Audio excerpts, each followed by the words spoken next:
अस्सलाम वालेकुम, मैं हूं आपका होस्ट जुनैद और आप देख रहे हैं कहानी अंसुर। आज जिस शख्स के हवाले से बात करेंगे वो बचपन से ही बहुत ज़हीन और हुनरमंद थे, जिनको कम उम्र में ही बहुत बड़ी जिम्मेदारी संभालनी पड़ी और वो उस पर साबित कदम भी साबित, जिसकी अक्ल और बहादुरी के किस्से दूर दूर तक थे और आज भी हैं। स्टार्ट करते हैं आज की एपिसोड।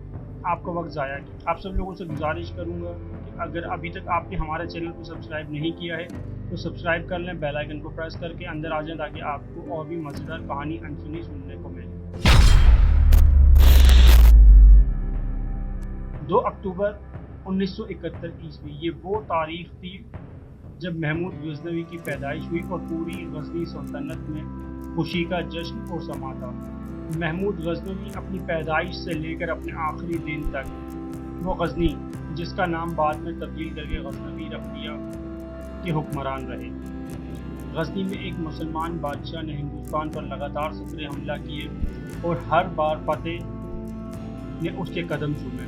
वो कल को हिंद और गुजरात के नहवार में हिस्से आराम के साहिल तक पहुंचा, मगर उसने अपनी सल्तनत को लाहौर ही तक महदूद रखा। ये सुबकतगीन का बेटा महमूद गजनवी था, जिसके कारनामों से तारीख की सिफात मज़ीद है। महमूद गजनवी 1971 में पैदा हुए। 6 बरस के थे इसके वालिद गजनी के बादशाह बना और 15 साल की उम्र में वालिद के साथ जंगों में शरीक होने लगे और इनकी बहादुरी और दिलेरी के चर्चे होने लगे। चुनाचा सुबकतगीन ने इसको खुरासान के हाकिम बनाकर भेज दिया। तालीम नहायत ही उम्दा पाई थी। फ़िक़्ह, हदीस, तफसीर की किताबें और कुरान मजीद हिफ्ज़ किया। इब्तिदाई उम्र में फ़िक़्ह पर खुद एक किताब भी लिखी। शुमाली हिंद के राजा जयपाल सुबकतगीन के ज़माने में 2 दफ़ा गजनी पर हमला कर चुका था।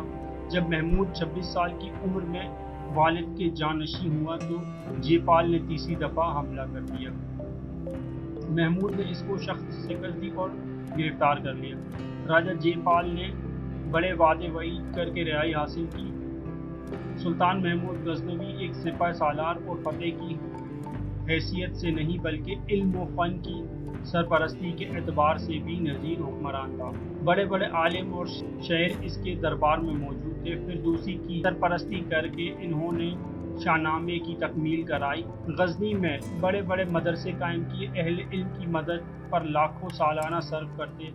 वो नहायत ही नेक दिल मुसलमान था। इन्होंने किसी को जबरन मुसलमान नहीं बनाया और किसी को मैदान जंग के बाहर कत्ल न किया।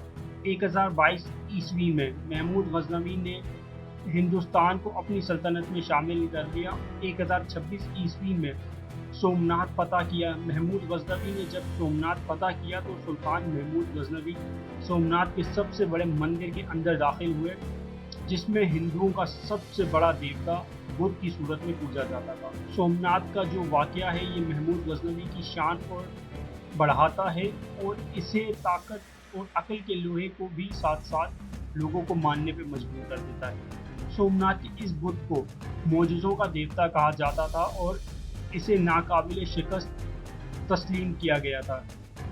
सोमनाथ के मंदिर में ये सबसे बड़ा देवता था और मंदिर में हवा में रहता था।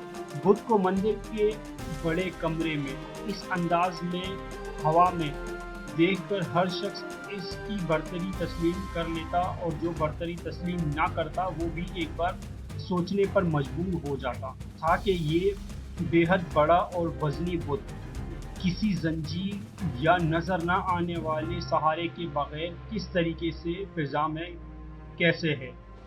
यहाँ पर एक और शख्सियत महमूद गजनवी के साथ शामिल हो जाती है, जिसको लोग आज भी अल-बैरूनी के नाम से जानते हैं। अल-बैरूनी, अगर आपने अलजेब्रा, मैथमेटिक्स और टेक्नोमेट्री पढ़ी हो तो ये father of the technometrics, father of the algebra कहलाए जाते हैं अल-बैरूनी। लेकिन मैं अभी इसका जिक्र नहीं करूँगा, इस पर एक अलग से वीडियो बनाऊँगा। साफ ज़ाहिर है कि ये फ़िज़ा में होने की करिश्मा दिखाकर इसकी अजमत और हैबत को लोगों के दिलों में बिठाया गया था। बहरहाल जब सोमनाथ फतह हुआ तो महमूद गजनवी मशहूर मुस्लिम दानिश्वर अल-बैरूनी के साथ बड़े बुद्ध को देखने मंदिर के अंदर आ गए। जब मंदिर में दाखिल हुए तो इस बुद्ध को फ़िज़ा में बगैर किसी सहारे के देखकर हैरत हुई। महमूद गजनवी ने अल-बैरूनी से पूछा, ये क्या मुआजरा है? ये बुद्ध बगैर किसी सहारे के हवा में कैसे बुलंद है। अल-बैरूनी ने चंद लम्हे सोचने और गौर करने के बाद अदब से बोला, सुल्तान मौज़म, इस मंदिर के छत से इस तरफ की चंद ईंटें निकलवा दें। सुल्तान के हुक्म पर चंद ईंटें निकलवाई गईं। जब छत से अल-बैरूनी की बताई हुई जगह से कुछ ईंटें निकल गईं तो सोमनाथ की फिजा में वो यकदम एक तरफ झुक गया और जमीन से करीब तर आ गया। अल-बैरूनी ने अदब से वजाहत की, सुल्तान मौज़म, ये इन हिंदू और पंडितों की मक्कारी है। ये बुत लोहे के बनाया गया है और ये मंदिर की छत पर मखसूस जगह बहुत बड़े मकनातीस नस्ब किए गए हैं।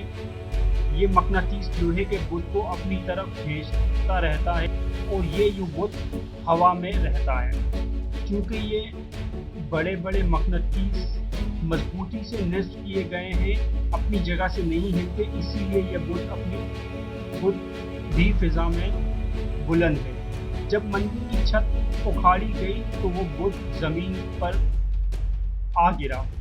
फिर ईंटों का मुआयना किया गया तो अल-बैरूनी का तजुर्बा सही निकला। 1030 में 59 बरस की उम्र में इंतकाल कर गए। गजनी के मौजूदा कब्जा 3 मील बाहर इनका मकबरा है। तो ये थी हमारी एपिसोड। आपसे फिर मुलाकात होगी अब अगले एपिसोड में। जब तक के लिए आप अपना ख्याल रखिएगा। अगर आपने अभी तक हमारे चैनल को सब्सक्राइब नहीं किया तो सब्सक्राइब कर लीजिएगा, साथ में बेल आइकन को प्रेस कर दीजिएगा ताकि आने वाली और वीडियोस का नोटिफिकेशन सबसे पहले आपको रिसीव हो और आप हमारी वीडियो देख सकें। तो कैसी लगी हमारी वीडियो आप कमेंट करके हमें ज़रूर बताइएगा ताकि हमारी हौसला अफजाई हो। मुलाकात होगी आपसे नेक्स्ट एपिसोड पे। जब तक के लिए अपना ख्याल रखिएगा। खुदा हाफिज़।